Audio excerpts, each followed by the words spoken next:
내년 1월 전면 시행을 앞둔 주 52시간제가 또다시 멈춰섰습니다. 국회가 탄력근로제 개선 입법에 속도를 내지 못하자 정부가 주 52시간제 계도기간 연장과 예외를 허용하는 특별 연장근로 인가 요건을 완화하기로 했습니다. 저성장 기조 속에서 기업의 요구를 수용해 경제 활력을 유지하는 쪽으로 보완책을 마련한 것으로 보이는데요. 하지만 노동계는 주 52시간제를 시행하기도 전에 무력화하는 조치라며 총파업을 예고하고 나섰습니다. 여러분은 주 52시간제 시행을 앞두고 중소기업의 계도기간을 더 주고 특별 연장근로 인가 요건 역시 완화하는 정부의 보완책 어떻게 생각하십니까? 여러분의 다양한 의견 저희 아침 토론으로 보내주시기 바랍니다.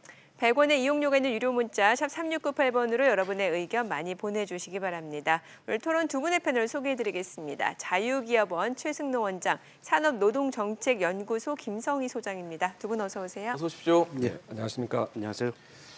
두 분 다 어제 고용노동부가 내놓은 보완책 보셨을 것 같은데요. 일단 좀 총평을 좀 들어보고 싶습니다. 소장님부터 좀 말씀을 해주시죠. 예, 익숙한 것하고 결별하는 게 쉽지 않구나 하는 생각이 듭니다. 특히 나쁜 것, 장시간 노동이라는 게 뭐 마약 같은 그런 매력을 가지고 있겠죠. 그래서 장시간 노동하고 결별하기가 쉽지 않구나. 헤어지는데 절차가 좀 복잡하다 이런 생각이 들고요. 하여튼 국회에서 난항을 겪지만 보완책을 낸 게 난항을 겪은 사안보다 좀 더 큰 사안이 될 위험성도 있다. 이런 우려가 좀 됩니다. 우리가 더 커졌다라고 좀 볼 수 있는 발언을 해주셨고요. 또 원장님도 말씀을 좀 해주시죠. 어떻게 보셨습니까? 네, 사실 52시간제는 우리 현실을 고려하지 않은 그러한 법입니다. 한마디로 악법이라고 볼 수가 있는데요. 정부가 현실에 대한 충분한 이해나 해법을 생각하지 않고 덜컥 법을 만들어 버리는 바람에 현장에서 상당히 큰 혼란이 발생하고 있어요. 근로자도 불만이고 사용자도 불만이고 이제 그런 것들을 정부가 근본적인 해법을 제시하기보다는 약간 좀 미봉책으로 시간을 좀 연장해서 이 문제를 유예시키겠다라는 차원에서 미봉책을 내놨지만 근본적으로 현장에서의 혼란을 막기는 좀 어렵지 않나 싶습니다. 사실 정부가 이런 보완책을 내놓은 배경을 생각해 보게 되면 이제 탄력근로제 단위기간 6개월 연장 법안이 국회에서 계속 공회전만 하다 보니까 좀 고육지책이었다 이런 얘기도 나오고 있거든요. 예, 지금 52시간제 기업 규모를 단계적으로 적용하는 것은 여야 합의로 2년 전에 통과된 법안입니다. 그렇죠. 그리고 탄력제나 이런 제도는 나중에 논의하기로 했는데 그 논의가 앞으로 당겨져 온 거죠. 그래서 탄력제 경사노위에서 합의가 됐고 그걸 배경으로 6개월 하자는 것과 야당의 경우에는 이제 그보다 더 하자라는 그런 줄다리기 때문에 지금 난항을 겪고 있습니다. 그래서 이제 선거를 앞두고 주도권 다툼이라는 그런 문제도 좀 있는 것 같습니다. 다른 사람이 하는 것은 못 받아준다. 이런 그런 줄다리기가 계속 이어지고 있어서 이 탄력제를 도입하면 이런 보완 대책이 필요 없느냐에 대해서도 약간은 논란이 있습니다. 탄력제와 무관하게 이런 얘기는 더 필요하다라는 입장도 있고요. 아니면 탄력제가 통과됐으면 이런 보완 대책은 안 만들었을 거다. 이런 엇갈린 전망인데 그런 두 가지가 앞으로 국회에서 통과되지 않은 상황에서 이런 보완 대책이 앞으로 어떻게 작용할 것이냐. 이런 앞으로 만들 제도에 기반이 될 것인지 아니면 일시적인 그런 보완책이었는지 이것도 이제 두고 봐야 될 문제인 것 같습니다. 네, 이 부분에서 조금 이제 아쉬운 면이 있는데요.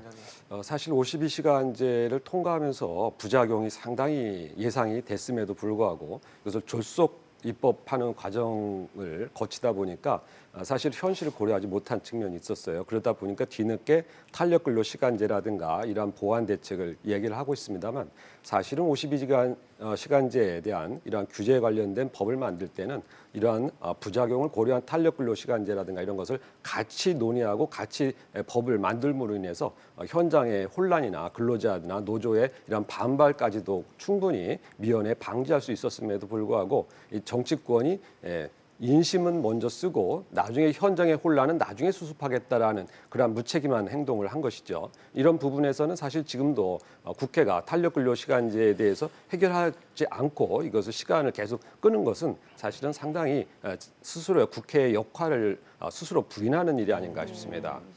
사실 지금 원래 계획상으로는 내년 1월 1일부터 50인 이상, 300인 미만 중소기업에 대해서 이 주 52시간제가 적용이 돼야 되는 건데 이제 충분히 계도 기간을 주겠다라는 식으로 정부가 보완을 하겠다고 나선 건데요. 이 얘기는 곧 내년 1월부터 적용 안 하겠다, 강제하지 않겠다라고 해석을 할 수 있는 부분인가요? 예, 계도 기간이라고 하면 단속하지도 않고 처벌하지도 않는다. 또는 그러면서 촉진하겠다 하는 독려는 하는데 독려는 강제는 안 하는데 하겠다는 예, 거군요. 강제는 하지 않겠다. 이런 게 이제 계도 기간의 의미죠. 근데 우리나라 이제 OECD 평균보다 400시간 이상 더 일을 하죠. 예, 예. 40시간 기준으로 따지면 한 10주는 더 연간 10주는 더 일을 하는 나라인데 네. 그래서 40시간이 기준 노동 시간인데 거기에 12시간 시간의 노동을 기본으로 하는 그것만 하자라는 얘기가 이렇게 진통을 겪고 있는데 계도 기간을 부여하게 되면 앞으로 이제 1년 반 후에는 50인 미만에 적용하는데 그것도 자동으로 연기가 되거나 또 계도 기간 훨씬 더 길어질 가능성이 있다. 이런 그래서 52시간제를 하는 거냐 마는 거냐 하는 그런 논란이 되는 그런 계도 기간 부여다 이렇게 볼 수 있겠죠. 네. 사실 원장님 어제 정부는 충분한 계도 기간이라는 표현을 썼습니다. 네. 이 충분한을 갖고 논란이 좀 있을 것 같아요. 어느 정도가 과연 충분한지는 노동계와 분명히 경영계와 입장이 다를 것 같거든요. 네, 그렇습니다. 이 계도 기간이라는 말도 상당히 모호하고 이 연장하는 기간도 상당히 모호한데요. 네. 현실적으로 사업을 하게 되면 투자를 하든가 건설이라든가 이런 분야에 보면 대부분의 사업 기간이 1년에서 5년 상당히 장기간 계약에 의해서 이루어진단 말이에요. 근데 이러한 현장의 상황을 고려하지 않고 짧게 3개월, 6개월, 1년 이런 식으로 제도를 급격하게 바꿔버리면 상당히 큰 혼란이 오고 경영상의 압박이 오는 것이죠. 그래서 사실은 이것은 계도 기간이 아니라 유예를 해야 됩니다. 이 제도를 적어도 3년에서 5년 정도의 유예 기간을 두고 작동하도록 해야지 그러한 준비가 현실에서 이루어지는 것인데 네. 이것을 계도 기간이라고 하는 그러니까 계도 기간은 뭐냐면은 범법 사실은 그대로 유지한다. 한마디로 법을 어긴 거다.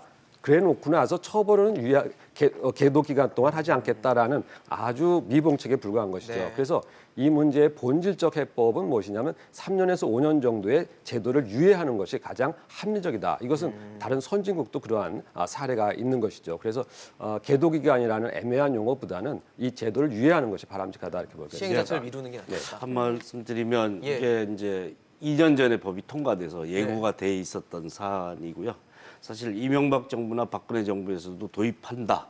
이게 이런 주 68시간제라는 게 말이 되느냐.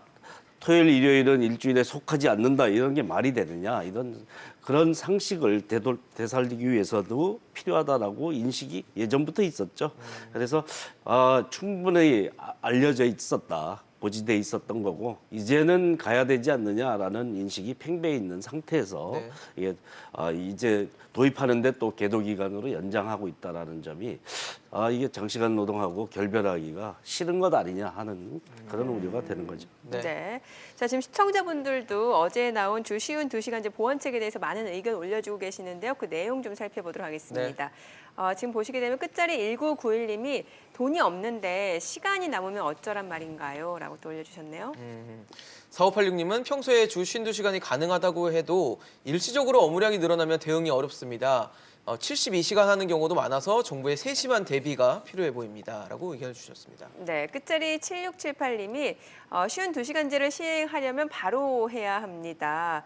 유예 시간을 준다고 더 준비하는 것이 아닙니다. 삶의 질을 위해 바로 강행해야 합니다.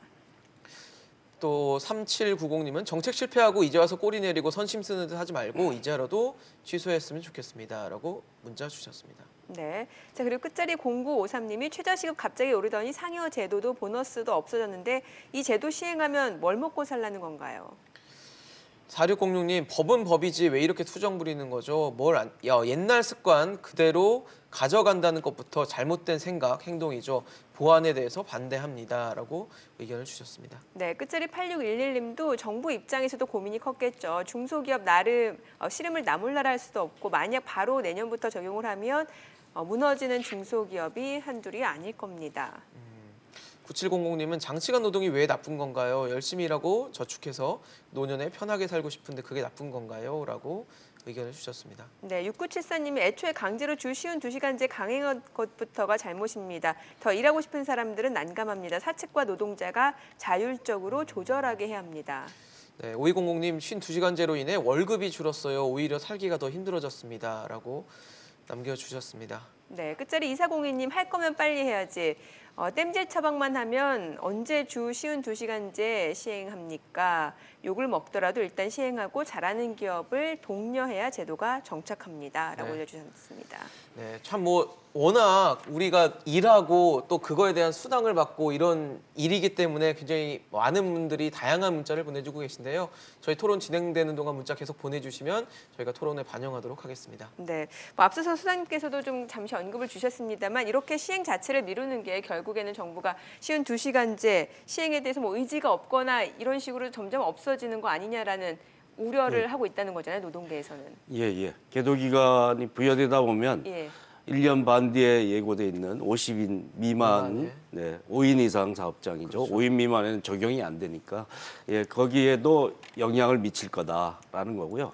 지금 이미 실시하고 있는 실시를 준비 중인 기업들이 많이 있습니다. 그래서 중소기업에도 60% 이상이 이미 준비돼 있다라고 얘기를 했는데 실행하고 있는 기업과 실행하지 않는 기업이 차이가 있다면 이 형평성 문제가 있죠. 법의 적용은 공평하게 적용이 돼야 되는데 어디는 실시하고 있는데 어디는 계도 기간 가지고 계속 미뤄지고 있다. 그러면 거기에 실시하지 않는 기업의 소속 노동자들의 상실감이 매우 커집니다. 그 문제도 나만 장시간 노동을 하고 있다라는 이런 문제가 생기는 거고요. 또 한편 그러니까 실시하고 있는 기업, 장시간 노동과 결별한 기업이 바람직한 기업이지 않습니까? 그런데 장시간 노동을 계속하고 있는 기업을 그대로 유지해 준다면 사실은 좋은 일을 한 기업들이 오히려 퇴장당할 우려가 있는 거죠. 그래서 악화가 양화를 구축한다라는 이런 것을 조장하는 좋은 일을 북돋고 나쁜 일을 억제해야 되는 게 정부의 역할인데 반대로 가는 결과를 초래한다라는 점도 심각하게 생각해 봐야 될 점입니다. 네. 사실 경영계도 지금 정부 보완책에 대해서는 아쉬움을 좀 나타내는 것 같습니다. 미봉책이라든지, 네, 그렇습니다. 임시방편이라든지. 사실 이 문제는 이 저녁 있는 삶이라고 하는 정치적 구호에서 비롯된 사안인데요. 사실은 그 업종별로 기업은 상당히 다릅니다. 그래서 성수기에 집중된 일을 해야 되는 업종이 있고요. 또 사업이 용역에 의해서 급격하게 늘어난 물량을 감당해야 되는 기간이 있는 것이죠. 그래서 업종마다 상황이 다르고 사업장마다 구조가 다른 것이죠. 그래서 예를 들어서 공무원이라든가 이렇게 평상시 늘 일정하게만 일해도 되는 그런 직장과는 다르게 항상 상황에 시장의 수요에 따라서 변동하는 그러한 시장에서는 이러한 그 근로제 강력하게 시간을 준수해라라는 획일적 방식의 규제는 사실은 현실에 맞질 않아요. 근데 이렇게 현실에 맞지 않는 법을 모든 업종에 강제하다 보니까 불법 상태가 나올 수밖에 없는 것이죠. 그래서 이 업종별로 이런 것은 탄력적으로 적용할 수 있는 그러한 제도를 합리적으로 만들지 않은 것에 대해서 기업인들은 상당히 분노할 수밖에 없는 것이고 거기에서 또 근로자들의 희생이 상당히 크다라고 말씀을 드릴 수가 있습니다.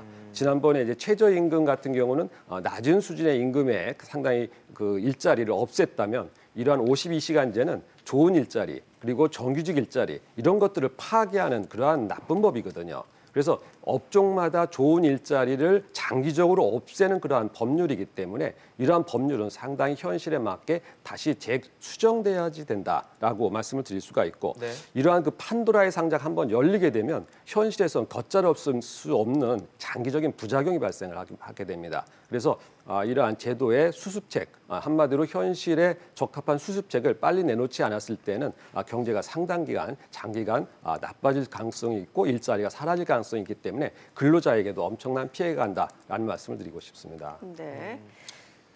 사실 주 52시간제에 대한 지금 중소기업, 그러니까 50인 이상 300인 미만 기업의 준비가 어느 정도 되고 있느냐라는 현실을 좀 정확히 파악을 해야 하는 게 중요할 것 같은데, 사실 뭐 정부가 조사할 때랑 또 뭐 경영계에서 조사할 때랑 조사할 때마다 조사가 너무 차이가 나다 보니까 이게 뭘 믿어야 될지 잘 모르겠더라고요. 예, 정부 조사가 이제 1,300개 중소기업 설문조사 결과인데요. 네. 뭐 거기에 따르면 준비가 돼 있다라는 데가 61%에 해당하고요. 네. 지금 준비 중이라는 데가 31.8%고 네. 준비 안 된 데가 7.2%로 준비 안 된다는 데가 10% 미만입니다. 근데 이제 이 결과를 어떻게 볼 것이냐인데, 정부가 조사한 결과니까 문제가 있느냐 하는데, 국책기관이 위탁해서 조사한 것이라서 네. 사실 정부의 영향력 속에 있다라는 건 알지만 네네. 공신력 있는 기관에서 조사한다 조사를 하는 점은 뭐 맞다라는 점에서 이건 뭐 그대로 인용할 수 있다라고 생각이 듭니다. 지금 나가고 있는 데이터를 보면 어쨌든 준비를 하거나 하고 있거나 준비를 이미 거의 다 했기 때문에 뭐 시행에는 문제가 없다. 그래서 예. 시행을 해야 된다라는 주장을 정부나 뭐 노동계에서 할 수 있을 것 같고, 경영계는 이 데이터를 어떻게 좀 보십니까? 이 법이라는 것은 대부분의 경제 활동하는 사람들이 그 법을 지킬 수 있는 수준이어야 되고요. 거기에 현실적 합리성이 있어야 됩니다. 그런데 이 준비가 아직 안 된 그런 네. 기업이라는 것은 뭐냐면 사실은 수익률이 많이 낮은 기업들이 많아요. 그리고 또 당장 사람을 더 쓰는데 한계가 있는 기업들입니다. 왜냐하면 52시간제를 쓰게 되면 사람을 더 써야 되는 그렇죠.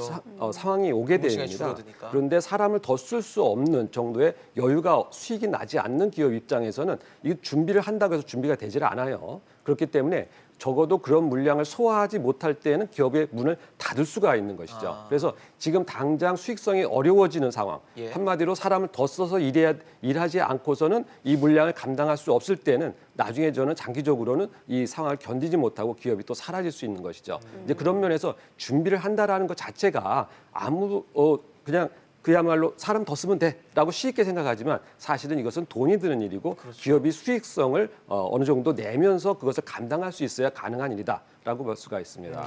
예, 최 원장님 말씀대로 그게 한 개의 기업이라면, 수익성을 내지 못하는 기업이라면 52시간제가 아니라 다른 어떤 상황에서도 퇴출 가능성이 높겠죠.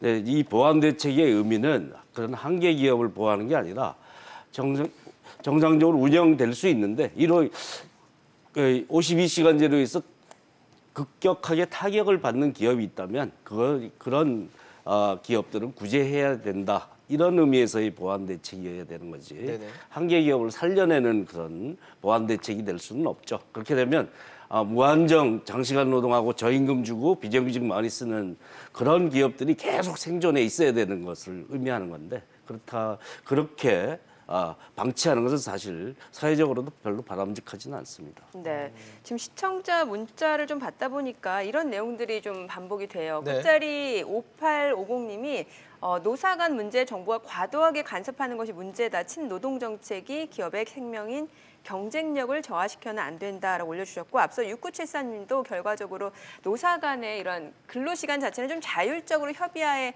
나와야 된다, 이런 의견들이 분명히 있는 것 같아요. 여기에 대해서는 어떻게 반론을 제기하시겠습니까? 자본주의 예. 태생 이래로 시민법이 만들어진 이런 노동 시간에 관한 규정이나 최저임금에 대한 규정이나 이런 것들이 나온 이유는 그냥 방치하면 사실은 장시간 일 시키고 저임금 주는 기업들만 득실득실해지는 거죠. 그러면 전체 국민 경제는 건전하게 발전할 수가 없는 것이고, 다음 노동력이 재생산되지 않습니다. 일찍 노동력이 소진되고 더 숙련 노동자로 자라날 가능성도 없어지는 것이죠. 네. 이런 문제를 방지하기 위한, 국민 경제를 건전하게 발전하기 위한 기본이 되는 그런 기준 조건을, 최소한의 조건을 모두가 지켜야 될 조건으로 제시하고 있는 게 노동시간에 관한 규정, 임금에 관한 규정, 이런 것이라고 할 수 있겠죠. 네. 사실 지금 이번에 정부가 내놓은 보완책 중에 또 핵심적인 부분이라고 할 수 있는 게 아마 이 특별 연장 근로 인가를 허용해주는 부분에 대한 얘기일 겁니다. 이 특별 연장 근로라는 게 사실 뭐 재재난 같은 아주 특수한 경우에 이제 연장을 해주는 그런 방안인데, 이걸 문턱을 낮춰서 좀 더 인가 사유를 넓게 보장을 해주겠다. 그래서 연장 근로를 할 수 있는 케이스를 많이 만들어주겠다라는 얘기인데 이 부분에 대해서는 노동계는 분명히 반발할 수밖에 없는 상황인 것 예. 같거든요. 태풍이나 지진 같은 이제 자연재난 그리고 뭐 대형 화재나 그렇죠. 전염병이나 이런 뭐 돼지 열병 같은 경우도 네. 이제 해당되죠. 거기에 그런 문제에 대처하기 위해서 종사하는 사람들, 소방관이나 공무원이나 이런 사람들에게는 노동시간 제한이 없어야 되겠죠. 그렇죠. 그 문제를 해결하기 위해서. 예. 그래서 사회적 재난, 자연재난에 준하는 수준의 문제에 대해서만 이렇게 특별 연장 근로제도가 허용돼 있는데요. 네. 이것을 일시적인 물량의 급증 등과 같은 경영상의 사유에까지 인정해주면 그게 재난에 준하는 사태인지 아닌지를 판별하기가 쉽지는 않습니다. 그래서 원청의 갑작스러운 요구, 뭐 일감 요구가 왔다. 그런데 사람은 없다. 이것은 중소기업 입장에선 재난에 가깝지만 사회적 상식으로 이게 재난에 해당하느냐, 재난과 같은 내가 어쩌하지 못하는 불가항력적인 사태에 해당하느냐에 대한 판단을 내리기는 쉽지 않은 문제죠. 그래서 이게 포괄적으로 일시적인 물량의 급증, 경영상의 사유 이렇게 경영적 판단해서 할 수 있는다면 노동시간에 대한 제한 자체가 완전히 무력화될 가능성이 높은 너무 포괄적이고 법안이나 제도라는 것은 명확한 원칙이 있어야 되는데 명확성을 위배하고 있는 그런 측면이 있어서 이게 사실은 위법으로 판단될 소지도 굉장히 크다. 법에 정해진 재난이라는 수준하고 비견할 만한 사항이 아닌데 그걸 행정조치로 허용해 준다는 것은 위법에 가깝다라고 볼 수 있죠. 그러니까 이게 마음만 먹으면 사업장에서 얼마든지 근로시간을 계속해서 연장할 수 있을 것이다라고 이 부분을 또 민노총에서도 계속해서 우려하고 있는 것 같거든요. 그러게요. 네, 사실은 민주노총은 너무 많은 요구를 정부에 하고 있고 정부는 또 국회는 또 너무 많은 그런 것들을 쉽게 수용을 하다 보니까 이런 현장에서의 문제가 발생을 하고 있는데요. 이번 법률에도 사실은 이건 사실은 그렇게 바람직한 합리적인 법률이라고 볼 수가 없어요. 네. 왜 그러냐면 사람들이 자발적으로 일을 하려고 계약을 한 거를 정부가 못하게 막아버린 거예요. 그리고서 이렇게 일하면 2년 이하의 징역에 처하겠다라고 하는 말도 안 되는 그러한 형법 조항을 들이다 댄 것이죠. 이것은 그야말로 근로자와 사용자가 얼마든지 일할 수 있는 거를 막아놓은 거예요. 그런데 그게 현실적으로 너무 불합리하다 보니까 예외 조항을 정부가 특별 연장 근로로 허용할 수 있다. 교영상의 이유로도 포함하겠다라고 했지만 사실은 이건 너무나 제한적이에요. 왜냐하면 정부는 보통 이런 경우에 있어서 한 달 정도의 특별 이러한 인가를 활용할 수가 있는데 네. 기업은 실질적으로 일이 장기간 몰릴 때는 한 3달, 5달, 6달 이렇게 6개월 장기간의 일을 또 할 때도 있고 그렇지 않으면 장기간 또 일을 안 할 때도 있어요. 그래서 이러한 것은 탄력 근로 시간제로 장기적으로 해결을 할 문제지 이렇게 임시 방통상으로 쉽게 문제를 간단히 해결하려고 해서는 안 되겠다라는 말씀을 드립니다. 네. 자, 시청자분들이 많이 의견 주시니까 그 내용을 좀 소장님께 여쭤봐야 될 것 같아요. 젊었을 때 열심히 일하고 노후에 편히 살자는데 왜 일하면 안 되나요?라고 3377님도 올려주셨고 네. 자, 그리고 7557님도 자율에 맡겨야 합니다라고 올려주셨고 또 끝자리 8035님이 그러니까 대기업은 괜찮겠지만 시간에 근무를 해서 수입이 좋아진다면 참고 견디지만 지금 형편이 더 어려워져서 결국엔 또 다른 일자리를 찾아야 되는 현실이다. 이렇게도 올려주셨거든요. 그러니까요. 저녁에 있는 삶을 주자고 시작을 했는데 수당이 줄고 월급이 주니까 저녁에도 다시 다른 일을 해야 되는 삶이 됐다라는 그런 말들이 나오잖아요. 개인에게 바람직한 게 사회적으로 꼭 바람직한 것은 아닙니다. 그 간격이 있습니다. 개인이 그렇게 장시간 노동을 하고 이렇게 하는 것이 방치되면 사회적으로는 유익한 결과를 가져올 수가 없는 오히려 노동력을 소진시키는 그런 역작용이 있는 거죠. 그리고 노동력을 소진시킨다고요? 노동력과 사람이라는 건 한계가 있지 않습니까? 예. 한번 많은 일을 하게 되면 그 건강상에 이런 위협이 생기게 되는 거고 오래 일하기가 어려워지는 거죠. 그래서 지금 장시간 일하는 게 오래 일하는 게 능사가 아닌 시대에 가까워지고 있습니다. 예. 좀 더 그러니까 효율적으로 집약적으로 일을 할 수 있는 그러면서도 생산성이 높고 적정한 보수를 받을 수 있는 그런 조건을 모두에게 열어줄 수 있도록 하면 누구가 일을 많이 하게 되면 누구의 일자리를 뺏는 측면도 있으니까요. 골고루 모두가 같이 살 수 있는 조건을 만들어내는 그러기 위한 초석이다라는 점을 좀 이해해 주셨으면 좋겠습니다. 네. 최 회장님도 마무리 말씀 한 말씀 부탁드리겠습니다. 네, 사람들이 자발적으로 일하려고 하는 것을 정부가 못하게 막아서는 안 됩니다. 그리고 일을 한다는 것 자체가 즐거운 거고 건강을 지키는 일이기도 네. 한 것이죠. 그래서 정부가 자꾸 일자리를 줄이고 또 이번 제도가 나쁜 것은 정규직 같은 좋은 일자리 또는 새로운 성장 산업의 일자리를 근본적으로 막아버린다는 거예요. 그래서 게임 업종이라든가 다양한 분야에서 일자리를 결국은 해외로 내보내는 그러한 역효과가 발생하기 때문에 네. 해외 사업 현장이라든가 이런 것들의 현장 상황을 고려한 이러한 보완 입법이 빨리 서둘러 되지 않는다면 사실은 좋은 일자리가 급속하게 장기적으로 사라질 것이다라는 우려를 말씀드리고 싶습니다. 네. 네, 알겠습니다. 오늘 어제 발표된 정부의 주 52시간제 보완책과 관련해서 김성희 소장, 최승로 원장과 얘기 나눠봤습니다. 말씀 고맙습니다. 잘 들었습니다.